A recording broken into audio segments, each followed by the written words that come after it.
Di sini ada 8. Biasanya kita taunya paling agape, storge, philia, eros gitu kan. Kristus lah satu-satunya manusia yang sempurna. Dia mengasihi Allah Bapa sampai dia taat, sampai mati di kayu salib. Dan dia mengasihi kita sampai dia memberikan nyawanya buat kita gitu. Itulah kasih yang sempurna. Jadi kalau dibilang manusia yang mempunyai kasih itu sudah pasti berasal dari Kristus. Kita mesti lihat juga apakah dia percaya atau enggak. Kalau dia nggak percaya Kristus, kasih dia seperti apapun nggak mungkin sempurna.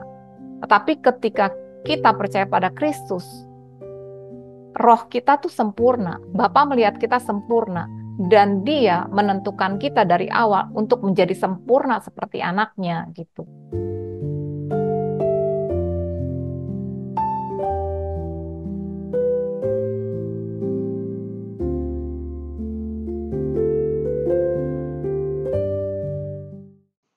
Halo semuanya, salam sejahtera, dan semoga semua dalam keadaan sehat. Selamat berjumpa dalam Grace for Indonesia. Nama saya Rita, saya dan teman-teman adalah bagian dari kelompok sel yang bernama Sola Gracia Life Group. Kami berasal dari gereja yang berbeda-beda, dan kami berkumpul secara rutin dari tahun 2014. Di Life Group ini, kami sama-sama belajar firman Tuhan dan membahas hal-hal simpel dalam hidup kami sehari-hari. Bagaimana menghadapi tantangan hidup, dan kami saling mendukung satu sama lain. Dan kami melihat dan merasakan bagaimana Tuhan bekerja luar biasa dalam kehidupan kami, mengubahkan kami dan mengubah keadaan kami secara luar biasa. Awalnya kami berkumpul secara offline, tetapi sejak pandemi komsel kami menjadi online, tambahan lagi beberapa anggota kami pindah ke luar negeri. Jadi memang lebih mudah pertemuan online.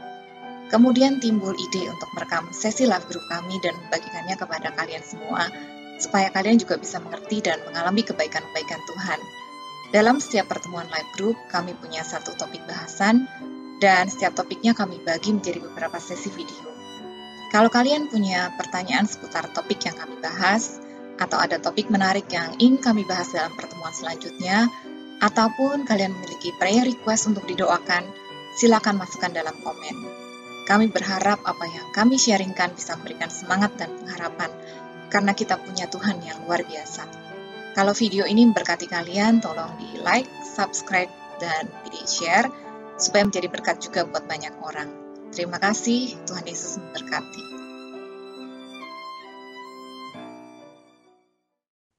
Oke, kita mulai aja ya. Mari kita bersatu dalam doa. Bapa, kami mengucap syukur Bapa, karena Engkau baik, Engkau mengasihi kami anak-anak-Mu. Dan kami percaya Bapa, Engkau rindu mengajar setiap kami, setiap anak-anak-Mu, karena Engkau mengasihi kami. Bapa, kami mau berdoa supaya malam hari ini Engkau sendiri yang mau berbicara kepada kami, Roh Kudus-Mu yang tuntun kami. Kami percaya Tuhan, Engkau ingin kami mengenal Engkau lebih lagi. Dan kami juga mau berdoa untuk setiap orang yang akan mendengarkan rekaman maupun YouTube, Kau sendiri yang mau juga tuntun setiap kami.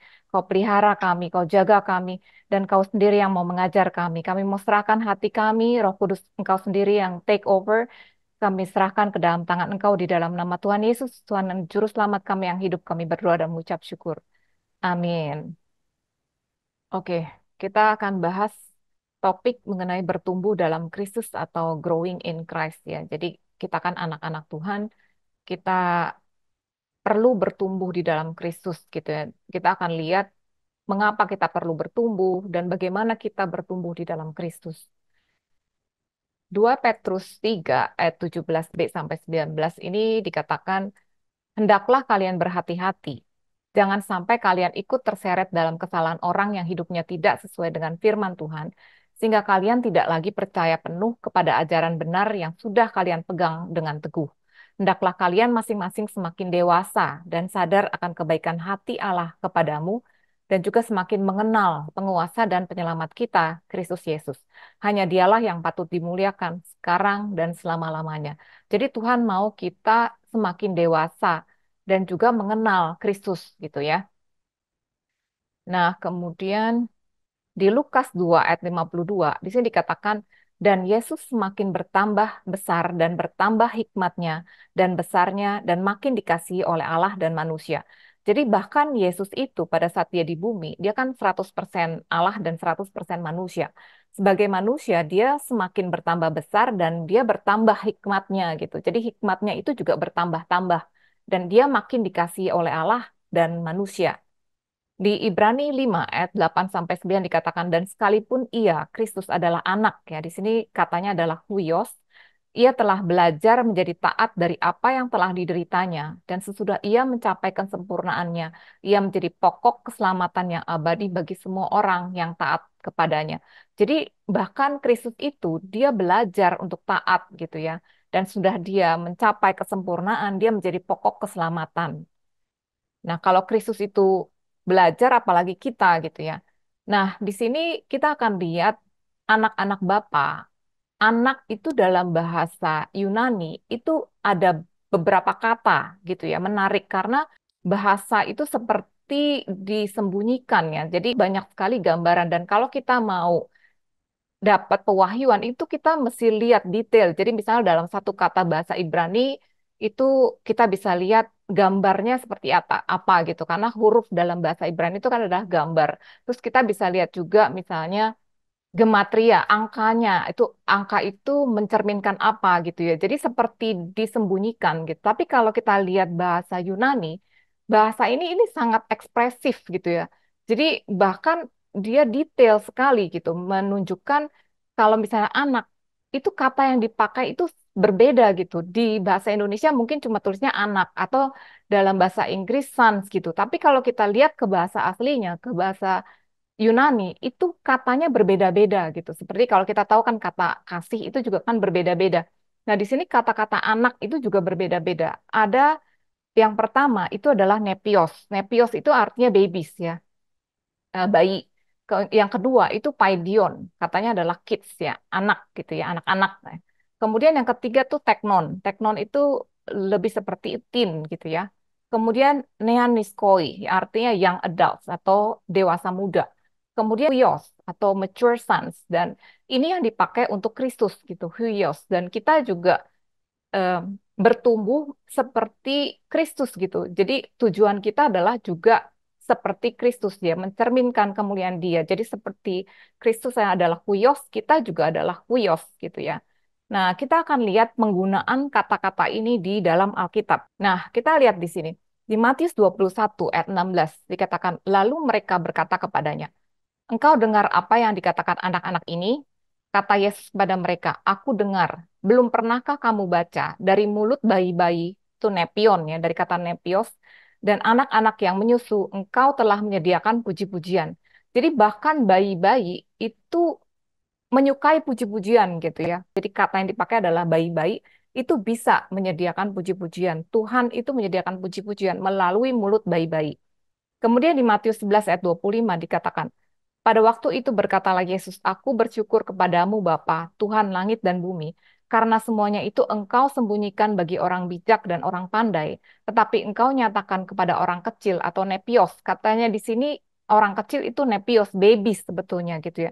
Jadi di sini menjelaskan bahwa bahkan orang yang baik Kristen itu bahkan lebih bijak sebetulnya dibanding semua orang yang ada di dunia yang tidak mengenal Kristus gitu ya. Nah, kemudian kita lihat di Galatia 4 ayat 1 sampai 7. Yang dimaksud ialah selama seorang ahli waris belum akil balik. Nah, kata akil balik ini adalah nepios ya, artinya ahli waris itu masih baby. Sedikit pun ia tidak berbeda dengan seorang hamba. Sungguh pun ia adalah tuan dari segala sesuatu. Tetapi ia berada di bawah perwalian dan pengawasan sampai pada saat yang telah ditentukan oleh bapaknya. Demikian pula kita selama kita belum akil balik, katanya dipakai lagi nepioi ya, bayi, kita juga takluk kepada roh-roh dunia. Jadi sama seperti orang kaya ya, misalnya raja, kalau dia punya anak masih bayi, dia tuh masih di bawah perwalian pengawasan nenisnya atau babysitternya gitu ya. Dia sama sekali belum tahu apa-apa, dia nggak bisa memerintah gitu ya. Jadi dia takluk gitu, karena dia masih bayi. Nah, di sini dikatakan, tetapi setelah genap waktunya, maka Allah mengutus anaknya yang lahir dari seorang perempuan dan takluk kepada hukum Taurat. Ia diutus untuk menebus mereka yang takluk kepada hukum Taurat, supaya kita diterima menjadi anak, huyoi, anak mature, jadi anak yang dewasa ya. Dan karena kamu adalah anak, maka Allah telah menyuruh roh anaknya ke dalam hati kita yang berseru, ya Aba, ya Bapa. Jadi kamu bukan lagi hamba, melainkan anak. Jikalau kamu anak, maka kamu juga adalah ahli-ahli waris oleh Allah. Jadi Tuhan itu mengutus Kristus supaya kita tuh menjadi anak yang dewasa. Jadi bukan lagi babies gitu ya, tapi kita anak dan ahli waris. Nah, di Ibrani 5 ayat 13 dikatakan, sebab barang siapa masih memerlukan susu, ia tidak memahami ajaran tentang kebenaran, sebab ia adalah anak kecil, nepios. Jadi bayi ya. Jadi dikatakan bahwa orang-orang yang tidak memahami ajaran kebenaran itu adalah anak kecil, itu adalah babies. Nah, apa sih sebenarnya ajaran kebenaran ini? Again, kita mesti lihat the Bible should interpret the Bible. Kata kebenaran di sini adalah dikaiosines. Nah, di Roma 4 ayat 13 dikatakan sebab bukan karena hukum Taurat telah diberikan janji kepada Abraham dan keturunannya bahwa ia akan memiliki dunia, tetapi karena kebenaran, kata yang sama ya, dikaios sines berdasarkan iman. Jadi arti kebenaran ini adalah kebenaran berdasarkan iman. Nah, kalau anak kecil, babies, itu dia tidak mengerti bahwa kebenaran itu adalah kebenaran berdasarkan iman gitu ya. Jadi dia masih berpikir, oh kebenaran. Anak-anak kan kalau diajarin kan hukum ya, kamu jangan melakukan ini, kamu harus melakukan ini. Nah, mereka berpikir itulah kebenaran. Mereka berpikir kebenaran itu adalah hukum. Sama di sini. Jadi bahwa anak-anak Tuhan ya, bahkan Kristen, kalau mereka masih berpikir kebenaran itu adalah hukum Taurat, itu artinya mereka masih babies. Mereka artinya masih nepios gitu. Nah, sementara kebenaran yang dewasa itu adalah kalau dia sudah mengerti bahwa kebenaran itu adalah kebenaran berdasarkan iman. Di Efesus 4 ayat 14 sampai 15 dikatakan sehingga kita bukan lagi anak-anak. Di sini katanya adalah nepioi ya, babies yang diombang-ambingkan oleh rupa-rupa angin pengajaran, oleh permainan palsu manusia dalam kelicikan mereka yang menyesatkan. Tetapi dengan teguh berpegang kepada kebenaran di dalam kasih, kita bertumbuh di dalam segala hal ke arah Dia, Kristus yang adalah kepala. Jadi kalau anak-anak itu gampang diombang-ambingkan oleh rupa-rupa angin pengajaran. Si A bilang A, dia ikut. Si B bilang B, dia ikut. Nah, ntar dia bingung. Kalau A dengan B itu bertentangan, dia bingung. Loh, terus gimana ya? Gitu. Nah, itulah. Makanya Tuhan mau kita tuh bertumbuh supaya kita tidak diombang-ambingkan oleh rupa-rupa angin pengajaran. Jadi kita berpegang pada kebenaran. Di dalam kasih kita bertumbuh di dalam segala ke arah Kristus yang adalah kepala. Nah, di 1 Korintus 3 ayat 1 sampai 4 dikatakan, dan aku, saudara-saudara, pada waktu itu tidak dapat berbicara dengan kamu seperti dengan manusia rohani, tapi hanya dengan manusia duniawi yang belum dewasa, nepios, ya babies ya, dalam Kristus. Susulah yang kuberikan kepadamu, bukanlah makanan keras, sebab kamu belum dapat menerimanya. Dan sekarang pun kamu belum dapat menerimanya, karena kamu masih manusia duniawi. Jadi kalau babies itu nggak bisa dikasih daging yang keras gitu, harus dikasih susu gitu ya. Nah, dikatakan kamu masih manusia duniawi. Jadi babies ini masih manusia duniawi. Apa artinya manusia duniawi? Dikatakan sebab jika di antara kamu ada iri hati dan perselisihan, bukankah hal itu menunjukkan bahwa kamu manusia duniawi dan kamu hidup secara duniawi? Karena jika yang seorang berkata aku dari golongan Paulus dan yang lain berkata aku dari golongan Apolos, bukankah hal ini menunjukkan bahwa kamu manusia duniawi yang bukan rohani? Nah, jadi kita bisa lihat di sini juga kalau orang-orang yang sangat menekankan pada golongan-golongan itu sebenarnya masih babies gitu ya. Tapi kita yang dewasa kita mengerti bahwa kita adalah satu tubuh. Kita di dalam Kristus, kita satu tubuh. Jadi kalau ada anggota tubuh yang satu sakit, sebetulnya kita juga sakit gitu. Nah, makanya itu juga perlunya kita mengerti bahwa kita adalah satu tubuh di dalam Kristus yang adalah kepala gitu ya. Nah, yang kedua, tadi kan nepios ya. Yang kedua adalah katanya paidion atau kids ya, anak-anak. Di 1 Korintus 14 ayat 20 dikatakan, saudara-saudara, janganlah sama seperti anak-anak paidia dalam pemikiranmu. Jadilah anak-anak nepiazet, di sini ada kata nepios ya, dalam kejahatan, tetapi orang dewasa dalam pemikiranmu. Nah, jadi di sini dikatakan Jadi kamu harus bertumbuh. Jadi kamu dewasa dalam pemikiran. Kamu tuh kejahatannya seperti anak-anak. Anak-anak kan ya nggak mungkin lah sampai misalnya membunuh dan sebagainya gitu ya. Jadi kamu dalam kejahatan itu kamu tidak seperti orang dewasa, tetapi dalam pemikiran kamu tuh dewasa gitu.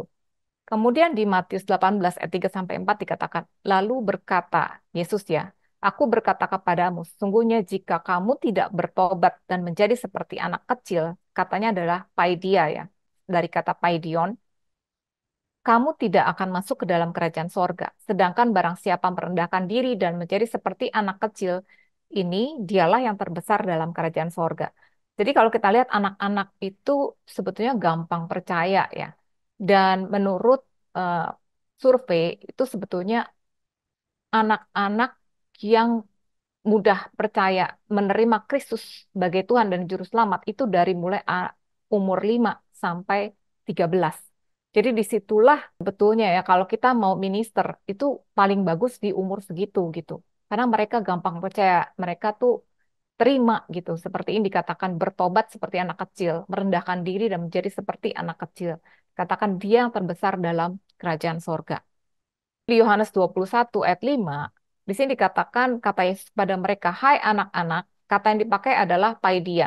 Jadi kalau kita perhatikan di Bible, itu kalau Tuhan Yesus itu berbicara mengenai anak-anak, mengenai murid-muridnya, dia kan seringkali pakai kata anak-anak. Itu kata yang dipakai seringkali adalah paidia atau teknon ya, eh, teknia, jadi teen gitu. Dan di sini dikatakan, hai anak-anak, katanya adalah paidia.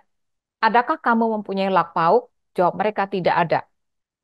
Nah, kemudian di Ibrani 2, di sini dikatakan, katanya ya, aku akan memberitakan namamu kepada saudara-saudaraku dan memuji-muji engkau di tengah-tengah jemaat.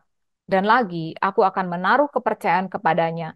Dan lagi, sesungguhnya inilah aku dan anak-anak, katanya dipakai juga adalah paidia, yang telah diberikan Allah kepadaku. Jadi, dikatakan bahwa inilah anak-anak kids ya yang diberikan Allah Bapa kepada Kristus gitu.